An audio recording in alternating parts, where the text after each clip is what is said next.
I want to take a moment and talk about this word, mindset. Mindset of innovation.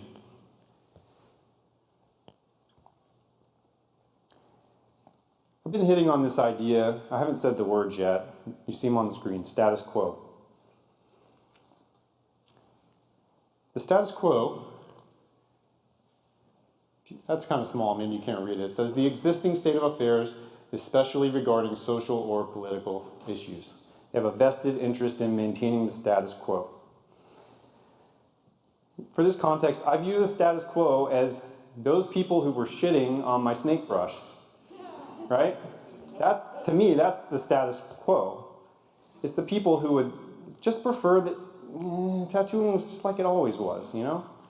That we don't ever evolve, we don't ever innovate, we don't ever change, everything stays the same, the good old days.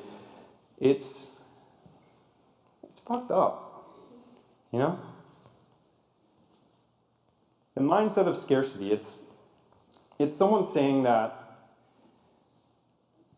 if you create a tool that improves someone else's ability to create their work, that will somehow harm me. It will keep me from being able to make a living, to support myself. I'm covered in tattoos. I can't get another job. You kids are going to ruin it for everybody. That's the status quo.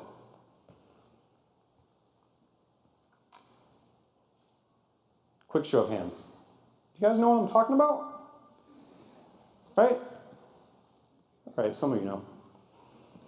Some of you actually might be the status quo, but I doubt it because you came to the Explorer conference, you know? Like, the status quo is the person that told you you were wasting your money by coming here. Any of you guys know someone like that? Yeah, okay. I went to a seminar once, I didn't learn shit.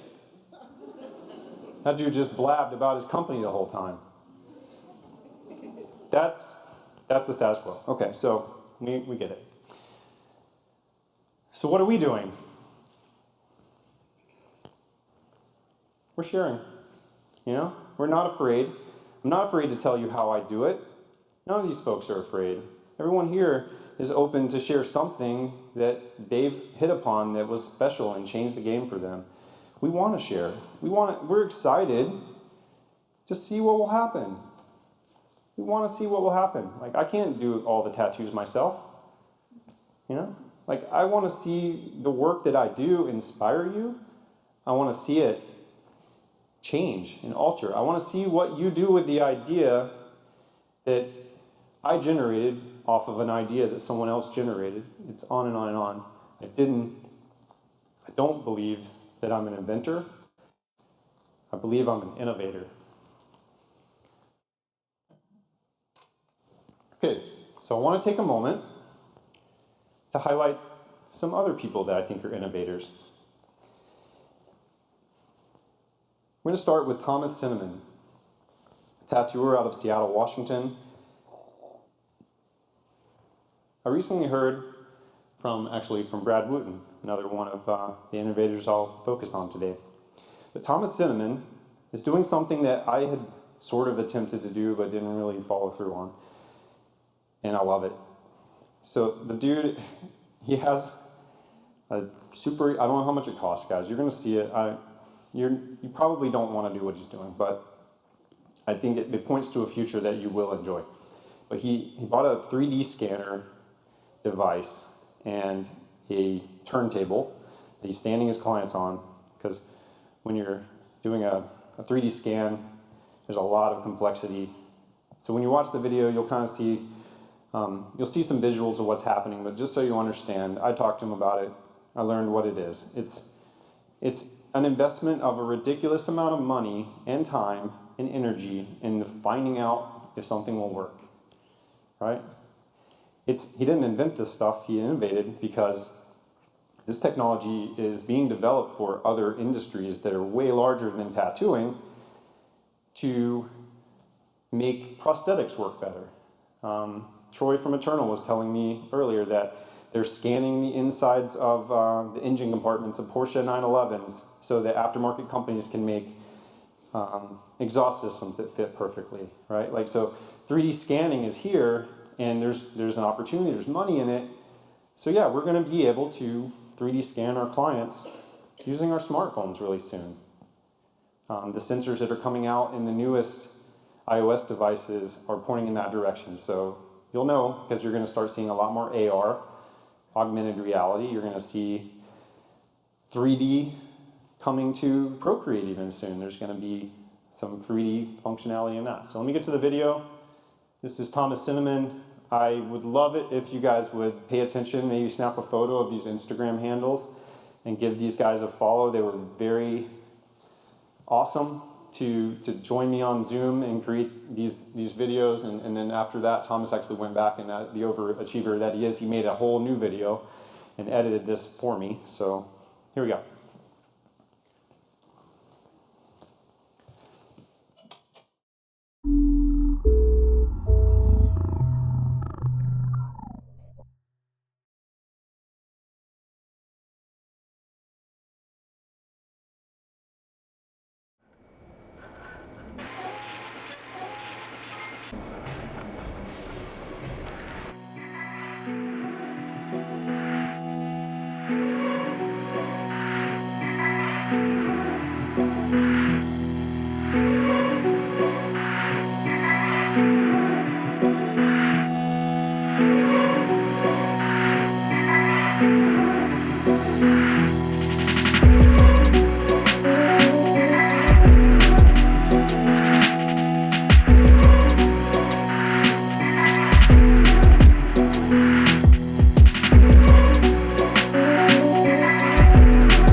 What do you think?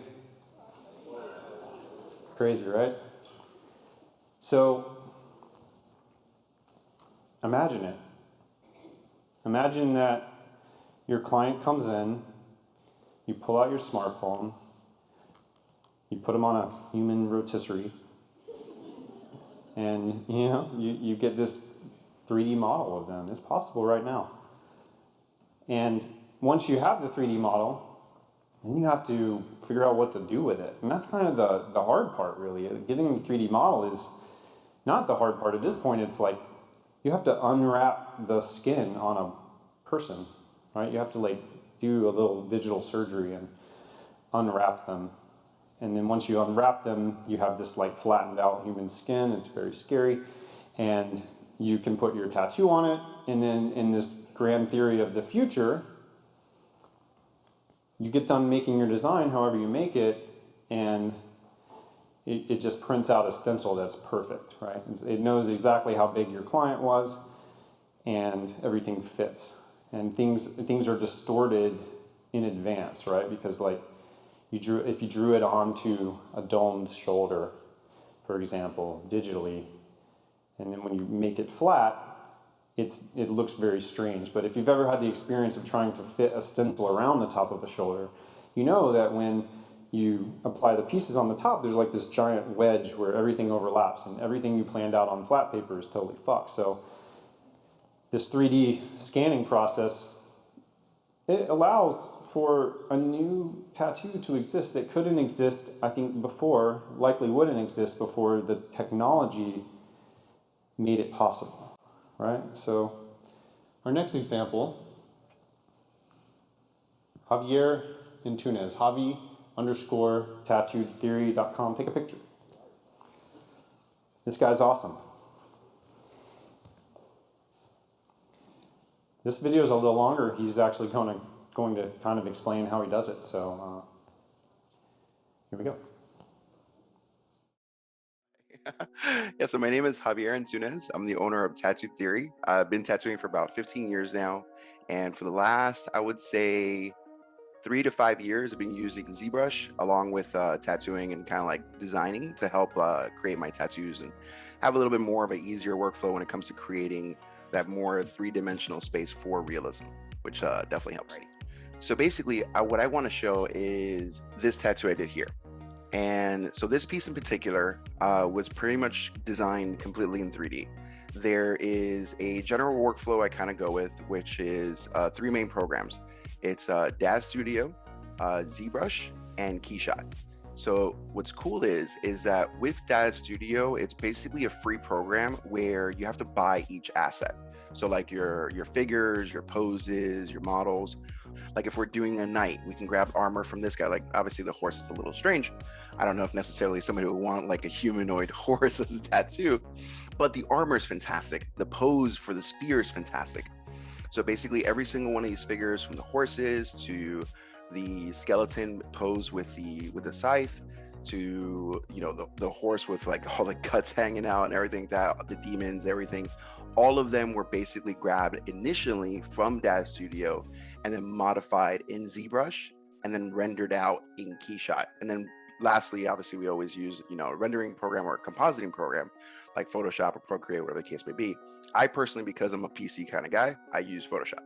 So pretty much at the end of using Keyshot, rendering every single pass and all that stuff, I usually kind of composite them all together. And my goal is to basically show you guys the entire workflow, which is pretty quick for the most part once you have it all done. So the very first one is DAZ Studio, which if we look here, basically it's super easy to kind of drag in a model. Give you guys a quick little demonstration of how simple it is. Let's say this creature guy, but basically what happens is that you pop it right in and you can go ahead and change the pose. You can add armor, you can add wardrobe, you can add literally whatever you want to it. Like as quickly as that, it pretty much changes the figure that's on the actual horse itself. So for this tattoo in particular, I had a skeleton. So basically I posed the skeleton the exact same way. There was really, there's no difference as far as like how the bodies work and all that stuff. Literally you can grab each individual part and literally move them all around to kind of land exactly where you want it to go. And you can pose it, same thing with the horse. The horse, you can literally grab it, move it around, the whole entire thing. You can drag and drop, push it around, and all that good stuff. Once you're done here, you basically select the entire model, the entire scene. You click export, you export it out, and then you toss it over to ZBrush. And in ZBrush is where all the magic kind of sort of happens, where basically we grab every little bit of assets that we have and we basically put them together. We do our sculpting and all that kind of stuff. And for the most part, it's super, like once you get the hang of it, because obviously in the beginning, it's not that super easy. Once you get the hang of it, it becomes easier over time and it becomes a lot more efficient.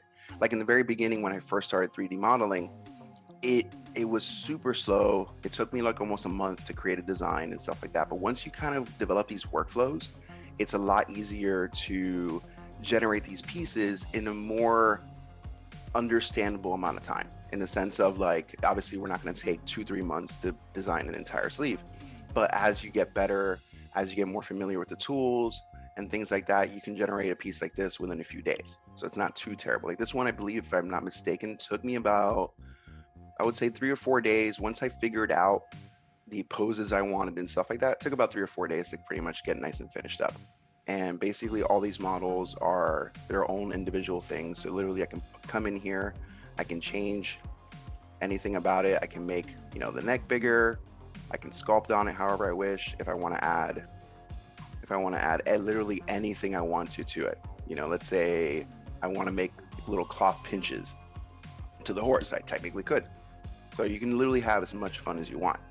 Now, the fun part is that once you have all this nicely taken care of, the really, really cool stuff happens in Keyshot, because in Keyshot is where we're able to kind of like render the entire piece. Now, here's the fun part about this sleeve in particular. So there was an issue I had, which 3D kind of ended up creating a solution way more efficient than if I would have hand drawn the entire thing. So the first 2 days back to back we did the war version, the horse rider on the bottom, and then we did the deaf rider on the top. The next session, I ran into an issue where our conquest, the one with the archer, didn't quite fit right. Like the pose didn't fit too well. Everything was kind of like too cluttered together, and the original pose that I had didn't work. Now, what's really cool about 3D modeling and stuff like that, like let's say I would have done this by pencil. If I would have done this all in pencil, I would have had to redraw the entire thing. But in 3D, all I got to do is just change the pose. Let's say the perspective was wrong. Let's say the pose was great, but the perspective is like way too harsh or way too flat. You can literally go in here and change all those qualities about it and pretty much make it fit exactly how we want it to fit, no matter what the scenario is, which is amazing. And then literally one by one, we render out each one of these pieces. The cool part too is that Keyshot does have a feature. It's not the best, but it does give you a nice little stepping stone where you could give it an outline. You know, at least it gives you like a beginning portion of your stencil. So basically you were ready to go to kind of like print it out and stuff like that. Obviously the face doesn't work, but you can always go in there, erase the face, and pretty much just re-stencil that, and you're pretty much ready to rock and roll, which definitely saved me a boatload of time. And then at the end, basically we go over to Photoshop, we composite all the pieces together, and then we have literally every single element that I use for that sleeve in particular. Obviously some of these I flipped around. I wasn't exactly sure how I wanted to place them, but I knew exactly, like for the most part, where I wanted to go with it. And yeah, that's pretty much about it for the most part. In here, you know, basically took care of my outline, had everything pretty much ready to rock and roll, and basically went to stabbing.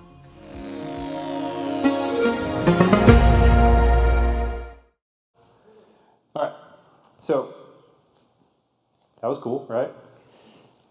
I had some questions. I heard him say that it took 3 or 4 days to make the design.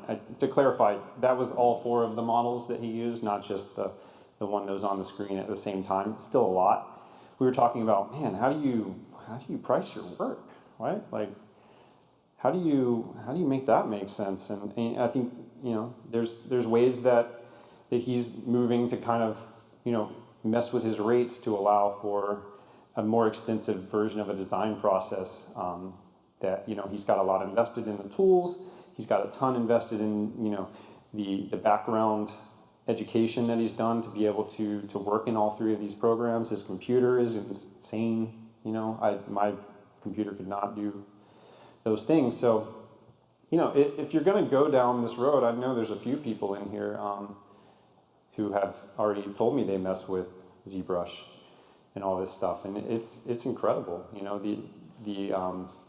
the way that Tattoo Smart lets you access 3D, some of the potential of 3D modeling is that we create products where people like Javi, you know, give us renders of a whole lot of different angles of the human skull with different lighting, and then we turn them into stamp brushes that you can load into Procreate. So you're just quickly, you know, finding an option. So we do look for ways to kind of think of ways to take advantage of some of the efficiencies in these processes that we feel are, you know, a little bit ahead of our time, right? Because so many of us are just trying to figure out how to work in layers in Procreate right now. But to those of you who are inspired to go down the road towards ZBrush, I recommend reaching out to Javi and to Thomas, because they've both done a ton of legwork, and there's a few other tattooers that you'll find out there that have really incorporated 3D into their process currently. And like I was saying, Procreate is coming out with some kind of 3D import feature very soon. I don't know what its limitations or its features are going to be, but you can bet that we're going to see more tattooers bringing in models, rotating them, rotating the lights on them, which you can, pretty readily do. You can move the lights, you can arrange objects, you can bring them into your 2D artwork and plop them right in there as your sort of customized reference. And of course, someday Tattoo Smart will want to carry that type of product in our library as well.